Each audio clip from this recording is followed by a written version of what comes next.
Hello, thanks very much for joining me. This week's river pattern's a small nymph.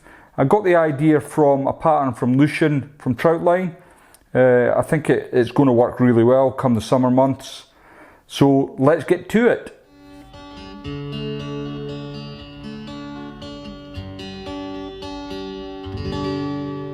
So in the vise we have a Hanak H280 barbless hook. It's at size 14. It's a medium wire hook and it's in black nickel. And the bead you see on the hook is the Hanak competition tungsten bead. It's 2.3 and as you can obviously see it's a gold bead. The thread I'm going to be using today is the Vivis. It's the E01, a black thread. But before I do any of that, I'm going to add the small hot spot at the front of the fly. So I'm going to be using some of this. It's Troutline Neon Red. I'll just open that up. And I only need a very, very small hot spot here. So I'm just going to be as careful as I can.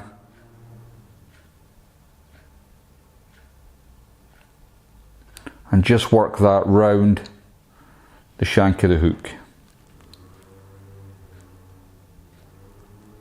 Now, there's a couple of reasons for this. The first reason, of course, is that we're going to get a nice hot spot for the trout as a strike mark. Now, the other reason, I'm just going to cure, I'm going to push the bead up onto it so that the bead and the resin become one. Then I can cure that off a little bit. Now, as I was saying, so there's two reasons. The first being the strike mark for the fish. And the other reason, if you're anything like me, all my nymphs, my weighted nymphs, are weighed. So I weigh them before they go in the box. And what I do is they go in rows. So if it's 0.2 of a gram, they go in the row of 0.2 in a gram, and so on and so forth. But obviously after a day's fishing, the flies tend to get mixed up a good deal. So this is a great idea if you want to be able to easily identify the weight of fly that you're fishing. So I might start doing this a lot more. I'm just going to seal that now with some Solaris, just so that it gives it a little bit protection once it starts bouncing about on the riverbed. Just covering the resin and part of the bead so that it all blends into one. Now, before I UV torch that, I'm just going to make sure that the eye is perfectly clear, because what I don't want to do is have to clear the eye while I'm on the river banks. It's always best doing this stuff by the vise. So I'll just cure that off now.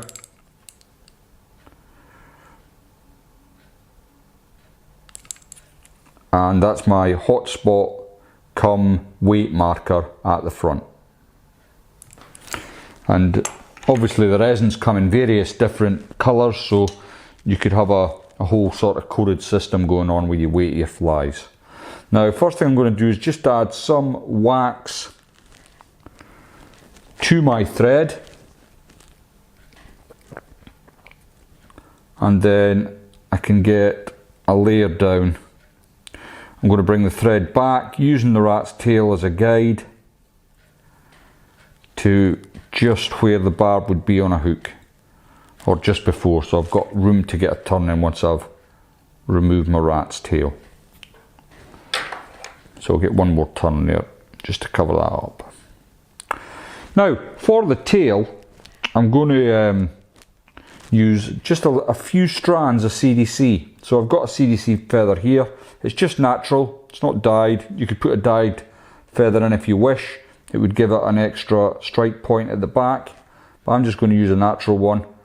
And I want to take maybe half a dozen barbs from the feather, not much, and I'm going to lay that on. Just going to get rid of my scraggly end here, and then I'm going to lay it on and trap it into place. Bring my thread back to the end of the fly, and then obviously I don't want this length of tail. I'm going to come with my thumb and forefinger to secure it and then rip it away. So I've just got that little tail at the end there. It's about 2/8 of an inch. Next then, I'm going to add my rib, and what I'm using for the rib today is the Vineyards French silver wire. It's number 27, and I've already got a little bit of that in my hand here. So I'll just catch that on. And I'm going to run it the full length of the body and come back. There we are. Next, I'm going to add some pheasant tail. Now this has been dyed black, as you can see. Primary feather from a pheasant, and I've already taken a few fibres off the main feather, and I'm going to catch that in. That can come all the way up to the bead.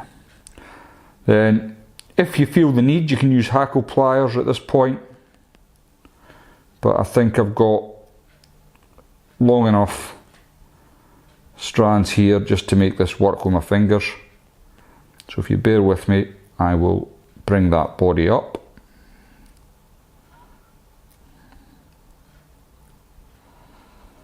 And then I can catch it in at the end with my thread, and then a couple of turns in front of the material. Now I'm going to use a scalpel just to remove this. It does help if you're using a brand new blade, but this one needs changing. But it comes away, it's much easier to do. Okay, so next I'm going to bring my wire rib up the body in the opposite direction that the pheasant tail was brought round. Try and keep nice even turns,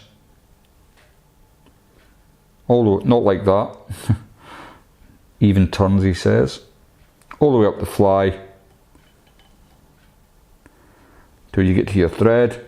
Then catch that in again, a couple of turns, and then get in front of the wire, keeping tension on your thread. You can then twist away and you've got your rib in place. Okay, for the thorax, I've got a pack of this hen's dubbing, and I'm going to use number 18, which is the purple. It's quite dark. You don't need much of this stuff. You can see how much I've taken in my hands here, and that's probably too much. So I can always take some off if I'm not happy, but I'll just dub on a little bit at the moment. That looks about right. So I've got about just over an inch on my thread, and I'm going to catch that in at the thorax and then all the way up to the bead. Now I'm a big fan of scruffing out my dubbing at my thorax, but for this pattern I'm just going to leave it be as is. So to finish off then, I can simply come in with my little bit of resin, or you can add varnish or super glue, whatever your poison is. Get a few turns in, and then I can finish that off with a half hitch. Of course, if you're a fly tying god, you would have had your quick finish tool out and done that in a heartbeat. Then I'll just cue the resin off,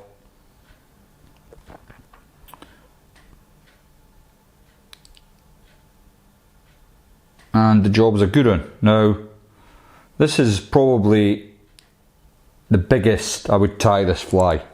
So size 14 is probably at the maximum size, and I would tie it down to 18s and be perfectly happy to go fishing and catch a few fish. Thanks very much for watching. I hope you got something out of that. If you're enjoying what I'm doing, please don't forget to subscribe, and I'll see you all next time.